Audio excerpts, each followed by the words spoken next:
Hello everyone. Today let us understand the second chapter of social science, that is European powers in India. Let's begin.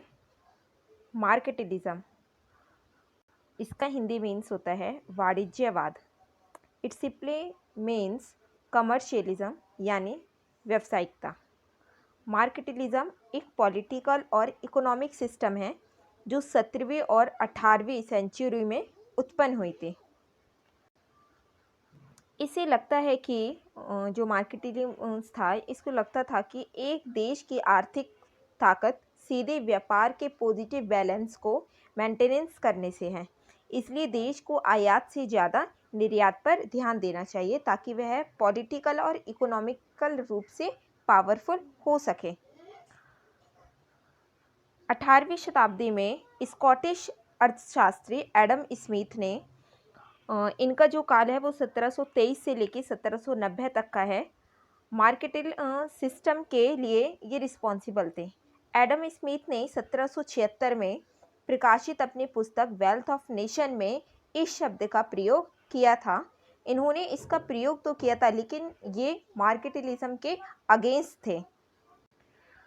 Next है major globe trade routes 1400 to 1800.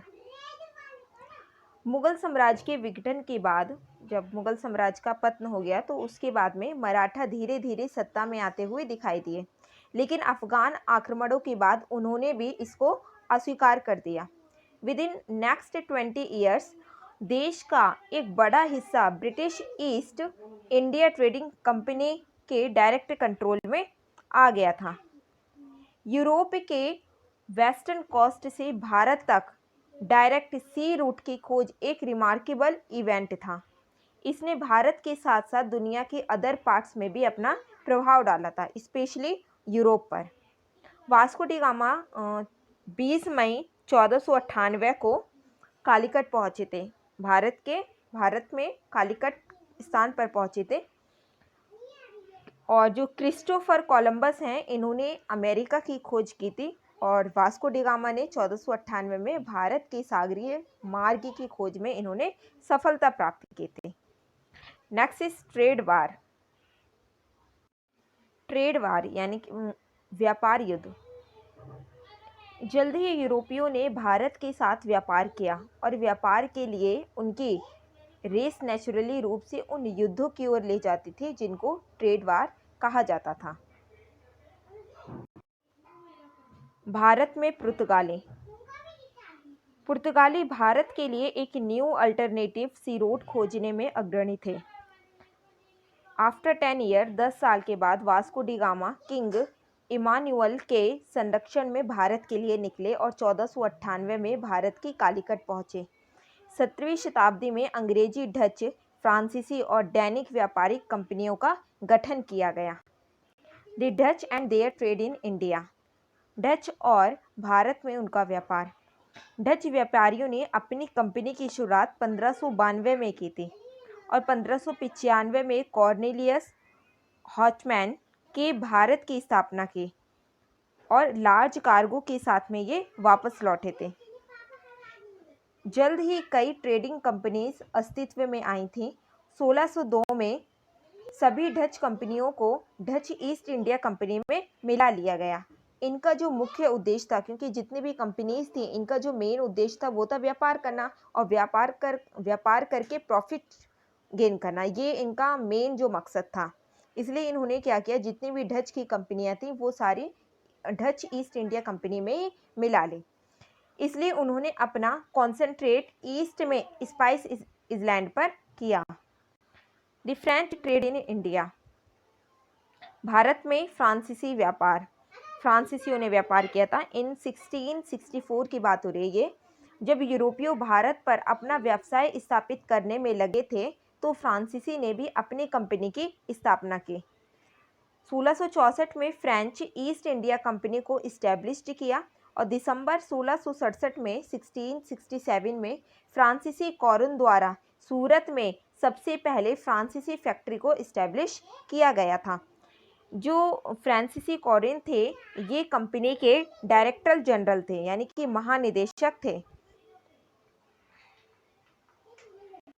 और फ्रांसीसी company का जो headquarter था वो था पुडुचेरी में। The British trade in India, Bharat में ब्रिटिशी व्यापार सबसे पहले किसका था? डच और भारत में उनका व्यापार किया, उसके बाद में फ्रांसीसी आए, उसके बाद में अब ब्रिटिश की बात की जा रही है।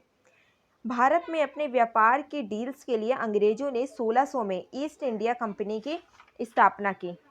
फर्स्ट ऑफ ऑल हॉकिंस ने सूरत में एक फैक्ट्री सेंटर इस्टेब्लिश करने की परमिशन मांगी और बाद में सर थॉमस रो जो ब्रिटिशर के प्रतिनिधि थे, इसने जहांगीर से अहमदाबाद, ब्रॉच और आगरा में अपने बिजनेस सेंटर के लिए इन्होंने परमिशन मांगी।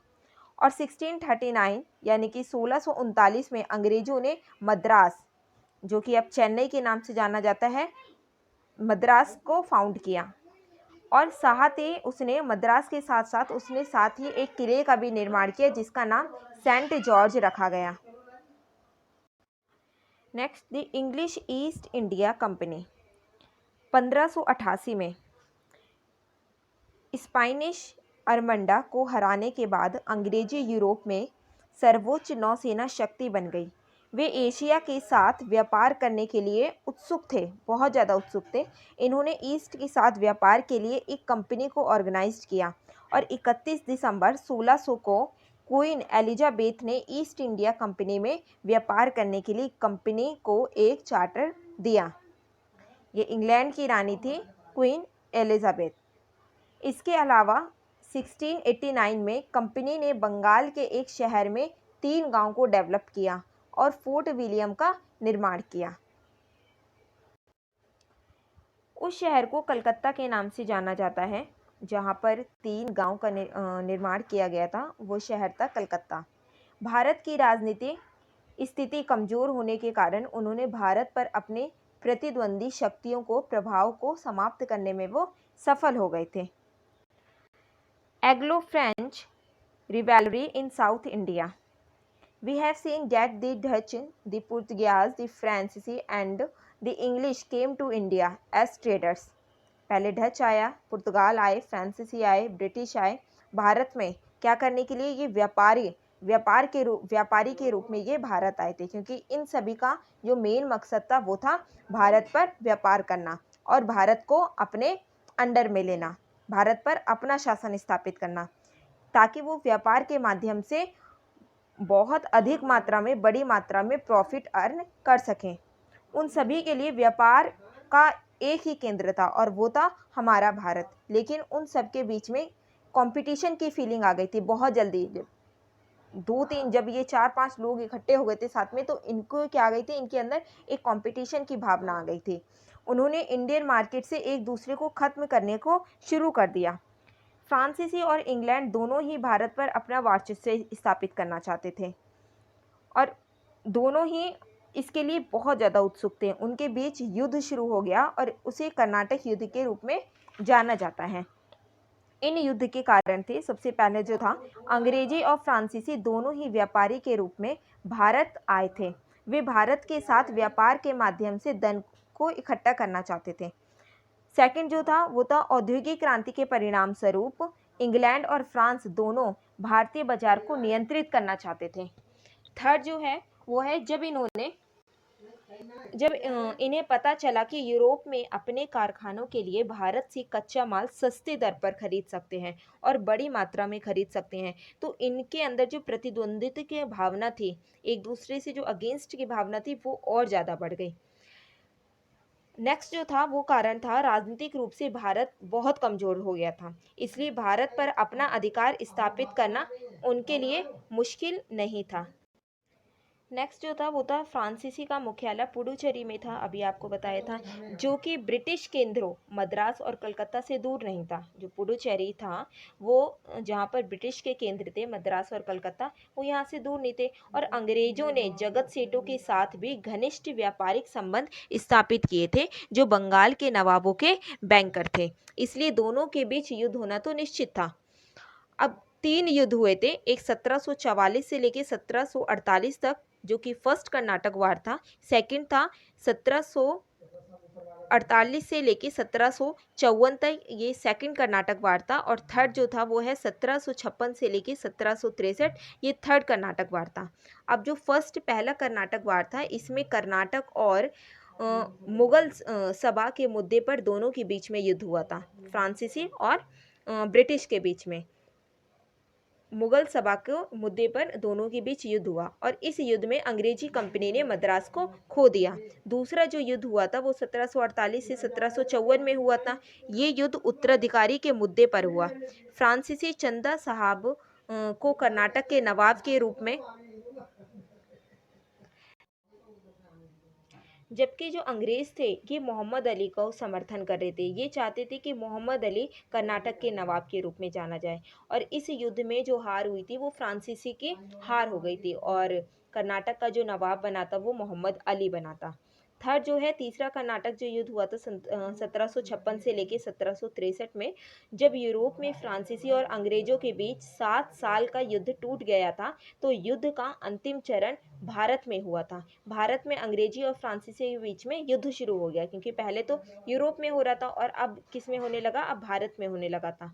1963 में पेरिस की संधि के बाद में फ्रांसीसी कंपनी को अपने कारखानों को वापस दिया गया, लेकिन वापस तो दे दिया कंपनी को, लेकिन उन्होंने अपना एक वहाँ पर रखा कि कंपनी तो दे दी गई है, लेकिन सैनिकों को रखने की अनुमति नहीं मिली थी। अब जब सैनिक ही नहीं रहेंगे तो कारखानों में काम कौन करेगा। इस प्रकार भारत में साम्राज्य स्थापित करने का जो फ्रांसीसी का सपना था वो टूट गया, और अंग्रेजों ने भारत पर अपनी सर्वोच्चता की स्थापना की। The reason for the success of the British and failure of the फ्रांसीसी, ब्रिटिश की सफलता और फ्रांसीसी की असफलता के भी कई कारण थे। जैसे ब्रिटिशों के पास में वाणिज्य और सैन्य शक्ति फ्रांसीसी की तुलना में बहुत बेहतर थी।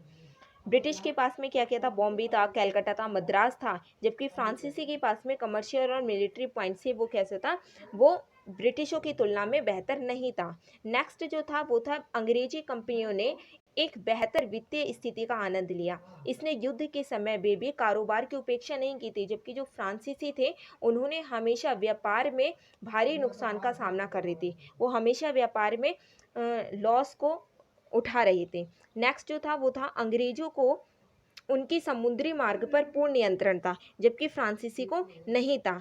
नेक्स्ट, अंग्रेजी कंपनी को उनकी सरकार का पूर्ण समर्थन मिला था, जबकि फ्रांसीसी को नहीं मिल रहा था। जो उनकी सरकार थी तो फ्रांसीसी का उनकी जो गवर्नमेंट थी वो सपोर्ट नहीं कर रही थी, जबकि अंग्रेजों की जो सरकार थी वो उनका सपोर्ट कर रही थी। नेक्स्ट जो था वो जो अंग्रेजों के पीएम थे, पीएम पिट की नीति ने भारत में ब्रिटिश की सफलता में काफ़ी योगदान दिया था। उन्होंने यूरोप की स्थिति को इस तरह प्रतिबंधित कर दिया था कि उस समय इंग्लैंड और फ्रांसीसी के बीच यूरोप में युद्ध जो लड़ रहे थे, तो फ्रांसीसी उस युद्ध में बिजी रहे, और वो उससे क्या होगा, जब फ्रांसीसी युद्ध में बिजी रहेंगे तो कारोबार पर ध्यान कौन देगा, इसलिए उन्हें लॉस का सामना करना पड़ा था, और यही अंग्रेजों की सबसे बड़ी जीत का कारण था।